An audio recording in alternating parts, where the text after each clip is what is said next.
Hi everyone and welcome back to Chelsea Fan TV. My name is Nina and it's time for a new episode of Round the Corner. Chelsea are back against Sheffield United at Stamford Bridge on Saturday, and after two consecutive defeats, it's safe to say that we need 3 points. Sheffield United are 20th, we are 12th, and only 11 points separate us really, so although I'm saying we need 3 points, I wouldn't be surprised if we concede against Sheffield. So yeah, there's the first negative of this video. But just for confidence reasons, a clean sheet would be great. But obviously our defence has been shaky to say the least, with so many injuries and pretty much a new back line every single game recently because of yet another injury from Reece James. He's going to be out, probably getting surgery, but again, we have lost Reece James. Thankfully though, Malo Gusto is slowly, coming back to full fitness. He's going to be more than welcome back into the starting lineup. And you know what, guys? I'm not even worried about Malo Gusto because he's already stepped up once with Reece James out and injured earlier this season, and he performed very well on the most part. So I'm looking at a really confident player there. I just hope that long may it continue. Again, we saw that he dealt well with a lot of the Prem's wingers. Cucurella isn't an ideal right back. He has done well mostly where he's played there, but again, it's just nice to have a right back there. So yeah, I mean, let me know in the comments down below if you think we're going to make quite a few changes to the starting 11 we saw against Everton. Obviously, Mauricio Pochettino gave a chance to Breuer to start ahead of Jackson, give him some rest, maybe try out what he's like, fresh legs, but we saw that it didn't necessarily work out for the better. Jackson came off the bench, really underwhelming substitution there as well, but let's hope that we've refreshed, we have reset. I know Pochettino is going to have a lot of work to do, really. Moving forward, we need results now more than ever. And I like to think we're going into a run where we can be picking up 3 points. No excuses now. And look, yes, we've had many setbacks. Yes, we're in transition. But frankly, there's no excuse to be dropping so many points and not be able to score our chances, which we do create. You know, we have to stray away from this habit where we concede so early on after dominating a game, creating more chances than the other team, but being punished because they're not going to wait around till we score. They obviously, seize their opportunities, and as we have seen many times, it doesn't take more than like 4 shots at times. Yeah, so obviously I'm going into this game feeling a little bit more confident because I want to see a good reaction from the players. Obviously the way that we go in, our mentality, how we approach the game, and I'm sure that training has been very intense and thorough. At least I like to think it has been this week. But yeah, we keep saying this is a must win, this is a must win, and that's when you know we've dropped far too low. Not that we really move up that much if we win on Saturday against Sheffield, but still, like I said, so necessary. Like, we just can't afford to be dropping any more points. But anyways, guys, let's talk a little bit about the players. So I'm sure you've all seen that news has come out, obviously approaching January's transfer window, that Conor Gallagher may be up for sale. Now, maybe we wouldn't have been so shocked in summer to find out that Conor Gallagher will be sold in the next couple windows, but when we saw the way he started out this season, the way he's been one of our best players, he's worn the captain armband, his attitude has changed. He's arguably been one of the most improved players under Pochettino. Whether that's down on him or just improving and developing in general, I don't know, but we've seen a different Conor Gallagher. And look, including myself, I was one of the fans that said I don't really mind if Conor Gallagher gets sold in summer earlier because, that's a profitable player that we have developed. He's got potential to go, but he might have gone to a rival club, which necessarily isn't the best option. Now, whether we want to sell him in January, though, is a different case. I personally don't want him to go now. And yes, that's been influenced from his performances, but it sort of stretches a little bit further than that.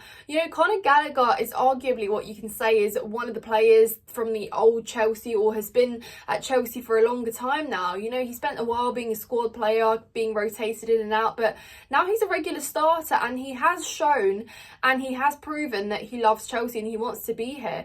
Now, guys, the standards have dropped this low that for me, this is a big deal. If you want to be at the club, if you want to fight for your place, if you know where the club needs to go, then already that's a green flag for me, and you deserve to be given a chance, because we've seen in the last year, we've had players occupy positions on the pitch that don't even want to wear a Chelsea shirt, don't want to even be here. But Gallagher's one of those players that has given you intensity. You know that if you need legs on the pitch, Gallagher will give you that. And again, it comes with so much more than him improving technically on the ball. It's just his attitude, his mentality. And I think we need to hold on to that, particularly because we have so many players that are only just coming into Chelsea. They're just familiarising themselves with our values and principles as a club. And from a financial perspective, you probably might think it's a good idea. Yes, no argument. But again, right now, I think we should be looking more from the aspect of he might be integral moving forward and definitely finishing off the season with us. But yeah, guys, let me know in the comments down below if you would sell Gallagher, what your thoughts on that are. Yeah, just let me know in the comments down below.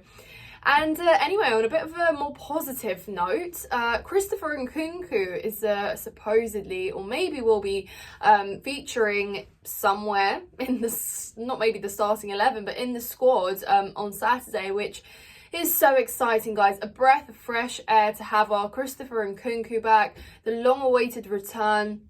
But you know what? I also think it's so unfair that we are placing this much pressure on a player that's not played in the Premier League yet. Had a brilliant pre-season with us, no argument there, but he literally still has not played in the Premier League. And to think that he was brought in just to be a part of this bigger puzzle at Chelsea, we have now made him the only piece in the puzzle, the one that has to set this right, that has to score the goals, finish the chances, be this and that.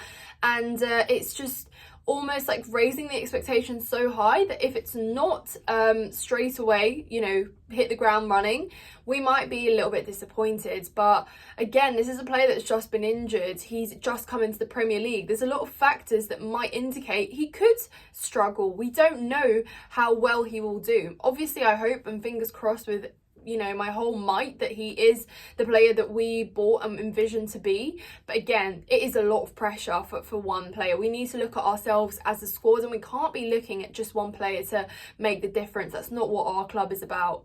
But yeah, and speaking of returns or maybe starts, first debut for Petrovic, our goalkeeper that we brought from all the way in America, someone that deserved, in my opinion, a different day to make his first appearance for Chelsea.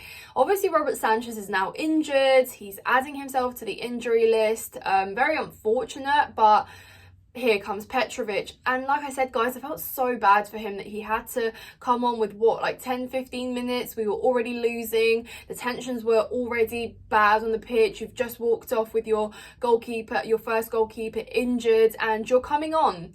A lot of pressure. And look, I don't blame him. That is a mistake, yes, for the second goal. Maybe Sanchez might have done better. I don't know. But again, I am so open to giving him a chance. I thought we might see him in the new year when we start our FA Cup matches. But here he is. He is going to start. I'm excited though. I'm intrigued. We know that we haven't had the biggest stability, I wouldn't say, in our goalkeeper. Like Robert Sanchez, don't get me wrong, has been good. But a lot of you that watch my videos will know I'm not his biggest fan, and I'm not necessarily bought that he is the goalkeeper that Chelsea should stick with moving forward in years to come. Again, obviously very unlucky. I'm not happy he's injured, but I'm very happy that Petrovic gets to have his moment to prove himself. That's why we brought him in. I haven't watched him play. I've seen a few clips in summer when we knew that he was coming in. From what I saw, he looked bright, he looked good. But again, Premier League is always different gravy. So we'll see how he copes against Sheffield. Probably the better game to start off though. I mean, Sanchez had his debut against Liverpool, so I think as a goalkeeper you probably would rather start against Sheffield. I mean, no disrespect, but you get what I mean. So yeah, we'll see what happens. But Other than that, I don't think we make too many changes to the lineup we saw against Everton. Let me know in the comments down below what striker you would start. Would you start Brewer? Would you start Jackson? And yeah, guys, like I said, 3 points so necessary. I'm laying off the score predictions for the time being because I feel like they bring bad luck. I'm rooting for a win and I hope we do get one. I'll be there on Saturday, guys, and stay tuned for more content up the Chelsea. Thank you so much for watching.